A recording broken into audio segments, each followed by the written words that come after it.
Israel का खात्मा करीब है। जी हां, दुनिया के नक्शे से दरअसल इजराइल खत्म हो जाएगा। इजराइल नेस्त नाबूद हो जाएगा। दुनिया में कहीं उसका नाम एक तरह से नहीं रह जाएगा।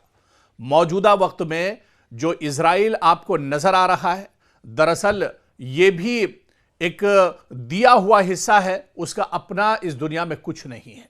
और इजराइल की नियत आप देखिए कि उसे एक तरह से मजबूरी में कुछ हिस्सा दिया गया था और उसके बाद किस तरह से पूरे मशरिक़ वुस्ता पर उसकी नज़र एक तरह से टिकी हुई है। और सिर्फ इजराइल नहीं बल्कि ग्रेटर इजराइल का मंसूबा इजराइल बना रहा है। लेकिन इस वक्त जो खबर है, जो चौंकाने वाली खबर है, वो हम आपको बता दें कि इजराइल खत्म होने वाला है।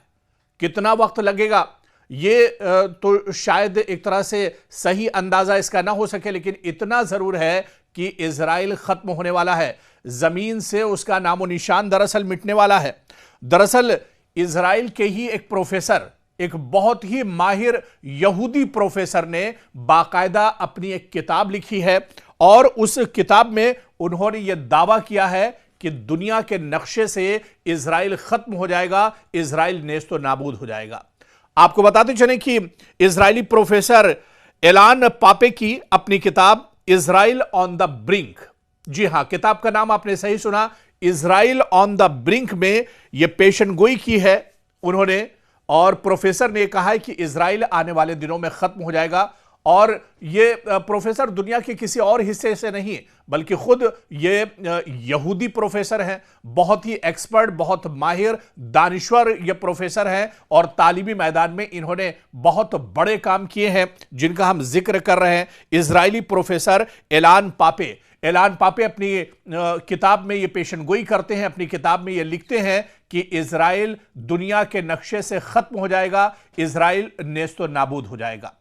दरअसल इजराइल को आप देखिए कि इजराइल का जो हिस्सा है, नक्शा उठाकर आप देखिए कि इजराइल को जो जमीन दी गई है, दरअसल ये जमीन भी एक तरह से बहुत परेशान हाल में जब यहूदी थे, यहूदियों पर चारों तरफ से जुल्म ढाया जा रहा था, उस वक्त इन यहूदियों की थोड़ी सी जमीन एक तरह से अरब ममालिक ने दे दी थी।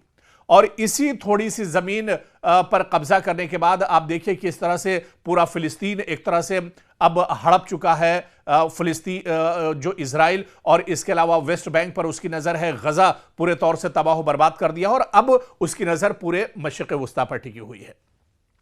मशरिक़ वुस्ता में शायद ही ऐसा कोई इस्लामी मुल्क हो जहां पर इजराइल का अमल दखल ना हो, जहां पर इजराइल लगातार हमले ना करता हो, जहां पर इजराइल एक तरह से धमकियां ना देता हो। तो इजराइल दरअसल पूरी इजराइल को जो पुष्टपनाही है वो अमेरिका की है। अमेरिका में कोई भी सरकार आती है, अमेरिका में कोई भी रजीम रहता है, उसको पूरा सपोर्ट दरअसल इजराइल का रहता है। और ऐसे में इजराइल कहीं ना कहीं लेटेस्ट हथियार की बात करें या फिर लेटेस्ट टेक्नोलॉजी की बात करें, इन सब में बहुत आगे है। और उसके बाद अगर जंगी साजो सामान की बात की जाए, जंगी मैन पावर की बात की जाए, सिक्योरिटी फोर्सेस की बात की जाए, उसमें भी इजराइल बहुत आगे है। लेकिन यह सब का सब धरा रह जाएगा। और जिस तरह से अब ईरान के साथ जंग के हालात अमेरिका के बन रहे हैं, ऐसे में अगर यह जंग होती है तो माहिरीन और एक्सपर्ट्स ये मानते हैं कि तीसरी आलमी जंग एक तरह से होगी, क्योंकि ईरान इस बार अकेला नहीं है। ईरान के साथ चीन और रूस जैसी जो बड़ी ताकतें हैं वो एक तरह से खड़ी है। मशरिक़ वुस्ता में कई अरब ममालिक जो हैं वो अब ईरान के साथ खड़े हैं। मशरिक़ वुस्ता में दरअसल अब इजराइल का जो दायरा है उसके खिलाफ एक तरह से तंग हो रहा है। और यही एलान पापे ने अपनी किताब में भी पेशेनगोई की है कि अगर ये जंग होती है, तीसरी आलमी जंग अगर शुरू होती है, तो इजराइल नेस्तो नाबूद हो जाएगा और दुनिया से उसका एक तरह से खात्मा हो जाएगा। और आप देखिए कि जिस तरह से जंग के हालात बने हुए हैं, जिस तरह से ईरान के supreme leader Ayatollah Ali Khamenei ने कहा है कि अगर दुश्मन नजर उठाकर देखता है, दुश्मन कोई नापाक हरकत करता है, तो फिर इसका खमियाजा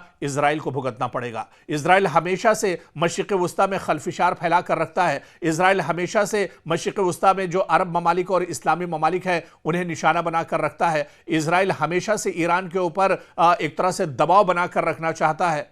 लेकिन ईरान के supreme leader Ayatollah Ali Khamenei ने कहा है कि ईरान ऐसे हालात में दबने वाला नहीं है, बल्कि ईरान पूरी ताकत के साथ इस बार जवाब देगा। पिछली जंग में आपने देखा कि इजराइल को किस तरह से ईरान ने 12 दिनों की जंग में पसपा किया था, इजराइल को किस तरह से परेशान किया था, और उसके बाद अमेरिका की मुदाखलत के बाद यह जंग 12 दिनों में ही एक तरह से बंद हो गई थी। हालांकि इजराइल नहीं समझ रहा था कि ईरान की तरफ से इतना जोरदार हमला किया जाएगा, इजराइल की तरफ से इतना जोरदार एक तरह से जवाब दिया जाएगा। लेकिन उस जवाब के बाद जो दुनिया ने देखा, अब दुनिया भी ये कह रही है, अमेरिका भी, आप देखिए कि डोनाल्ड ट्रंप ने कल ही अमेरिका में स्पीच दी थी वॉशिंगटन में, और वहां पर डोनाल्ड ट्रंप ने कहा था कि जो अब मौजूदा ईरान है वो बदला हुआ ईरान है, अब लेटेस्ट हथियार भी ईरान के पास है। और एक डर सा डोनाल्ड ट्रंप के लहजे में था, डोनाल्ड ट्रंप कहीं ना कहीं एक डर जाहिर कर रहे थे, और डोनाल्ड ट्रंप का वो डर पूरी दुनिया ने दरअसल देखा था। इस बीच आप देखिए कि डोनाल्ड ट्रंप और बेंयामिन नेतन्याहू की एक के बाद एक कई बैठकें हुई हैं।